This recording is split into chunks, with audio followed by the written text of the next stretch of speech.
श्रीमद् भागवत गीता अध्याय 13 प्रकृति, पुरुष तथा चेतना। भगवान श्री कृष्ण इस अध्याय में प्रकृति, पुरुष तथा चेतना के बारे में बताएंगे। अर्जुन प्रकृति, पुरुष, क्षेत्रज्ञ, ज्ञान तथा ज्ञेय के विषय में जानने का इच्छुक था।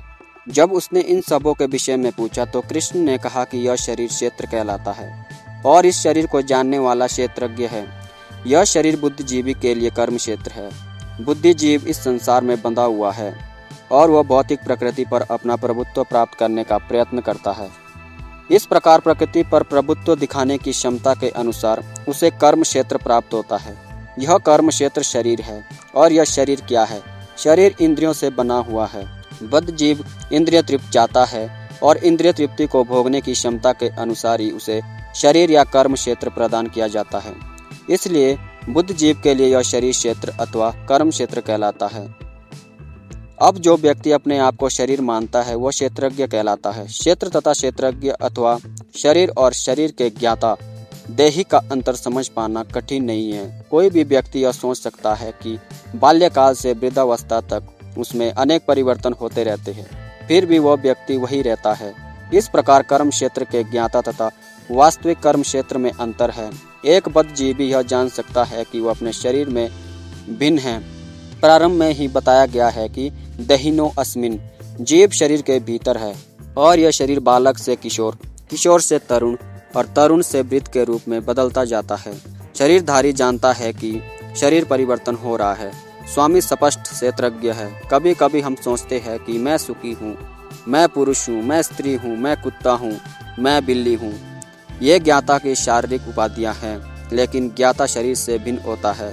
भले ही हम तरह तरह की वस्तुएं प्रयोग में लाए जैसे कपड़े इत्यादि, लेकिन हम जानते हैं कि हम इन वस्तुओं से भिन्न हैं। इसी प्रकार थोड़ा विचार करने पर हम यह भी जानते हैं कि हम शरीर से भिन्न हैं। मैं, तुम या अन्य कोई जिसने शरीर धारण कर रखा है क्षेत्रज्ञ कहलाता है, अर्थात वह कर्म क्षेत्र का ज्ञाता है और यह शरीर क्षेत्र है, साक्षात कर्म क्षेत्र है। भगवत गीता के 6 अध्यायों में शरीर के ज्ञाता जीव तथा जिन स्थितियों में वह भगवान को समझ सकता है उसका वर्णन हुआ है। बीच में 6 अध्यायों में भगवान तथा भगवान के साथ जीवात्मा के संबंध एवं भक्ति के प्रसंग में परमात्मा का वर्णन है।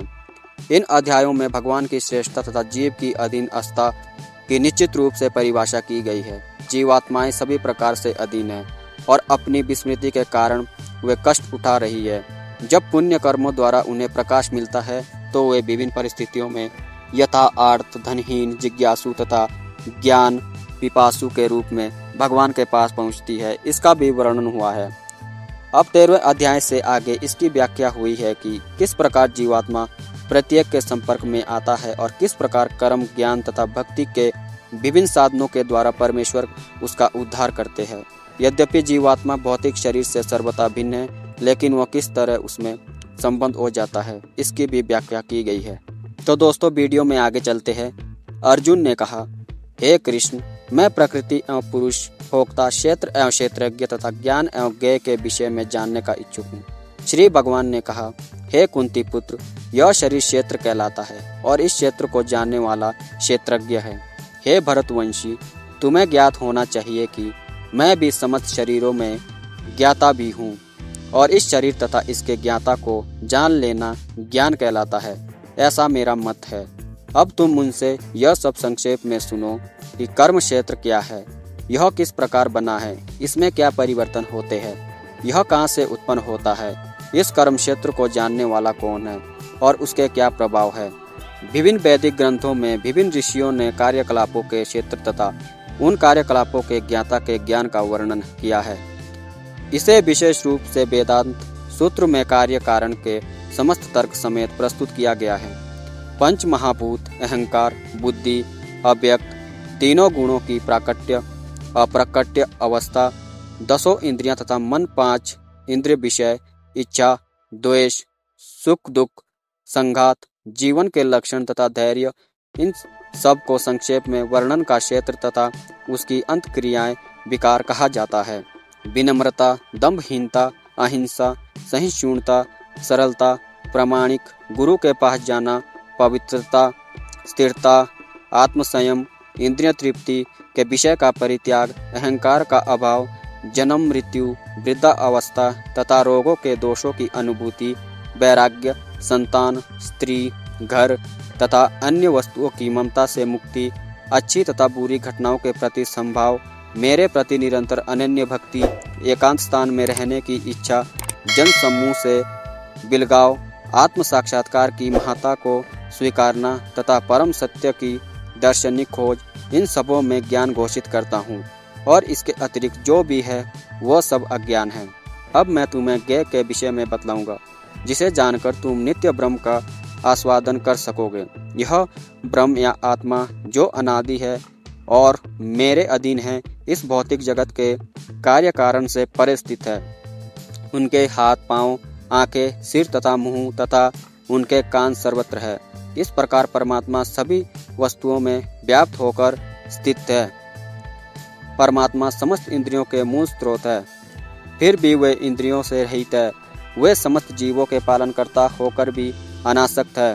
वे प्रकृति के गुणों से परे है, फिर भी वे भौतिक प्रकृति के समस्त गुणों के स्वामी हैं। परम सत्य जड़ तथा जंगम समस्त जीवों के बाहर तथा भीतर स्थित है।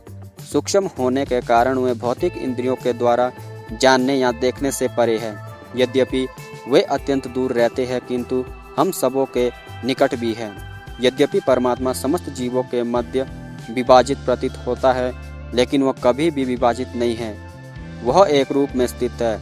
यद्यपि वह प्रत्येक जीव का पालन करता है, लेकिन यह समझना चाहिए कि वह सबों का संहार करता है और सबों को जन्म देता है। वे समस्त प्रकाशमान वस्तुओं के प्रकाश स्रोत है। वे भौतिक अंधकार से परे है और अगोचर है। वे ज्ञान है, वे ज्ञेय है और ज्ञान के लक्ष्य है। वे सबके हृदय में स्थित है। इस प्रकार मैंने कर्म, क्षेत्र, शरीर, ज्ञान तथा ज्ञेय का संक्षेप में वर्णन किया है। इसे केवल मेरे भक्ति पूरी तरह से समझ सकते हैं और इस तरह मेरे स्वभाव को प्राप्त होते हैं। प्रकृति तथा जीवों को आनंदित समझना चाहिए। उनके विकार तथा गुण प्रकृतिजन्य हैं।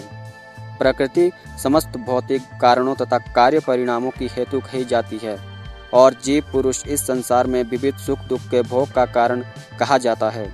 इस प्रकार जीव प्रकृति के तीनों गुणों का भोग करता हुआ प्रकृति में ही जीवन बिताता है।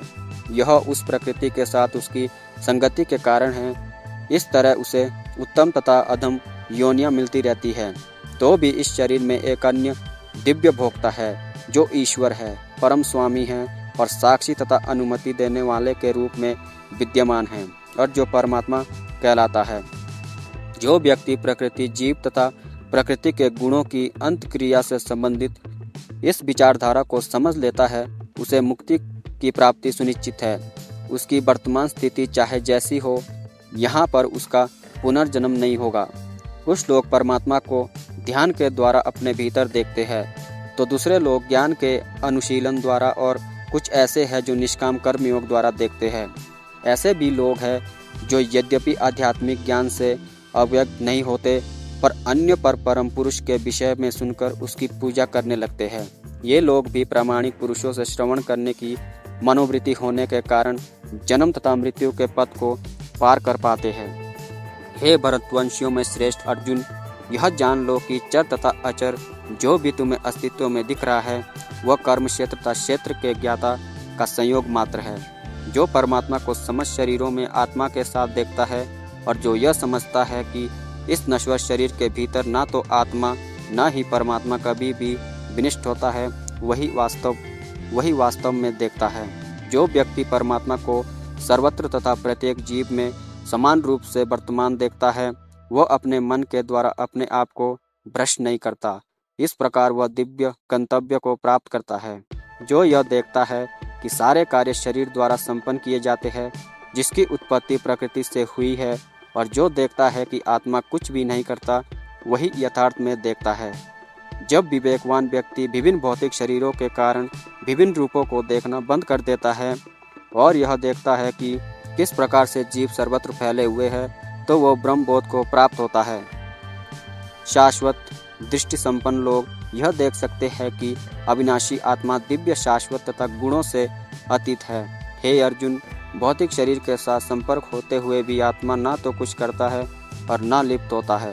यद्यपि आकाश सर्वव्यापी है, किंतु अपनी सूक्ष्म प्रकृति के कारण किसी वस्तु से लिप्त नहीं होता। इसी तरह ब्रह्म दृष्टि में स्थित आत्मा शरीर में स्थित रहते हुए भी शरीर से लिप्त नहीं होता। हे भरतपुत्र, जिस प्रकार सूर्य अकेले इस संसार के ब्रह्मांड को प्रकाशित करता है, उसी प्रकार शरीर के भीतर स्थित एक आत्मा सारे शरीर की चेतना से प्रकाशित करता है। जो लोग ज्ञान के चक्षुओं से शरीर तथा शरीर के ज्ञाता के अंतर को देखते हैं और भव बंधन से मुक्ति की विधि को भी जानते हैं, उन्हें परम लक्ष्य प्राप्त होता है। तो दोस्तों, यहाँ पर 13वां अध्याय समाप्त होता है। वीडियो को देखने के लिए धन्यवाद। जय श्री कृष्णा दोस्तों।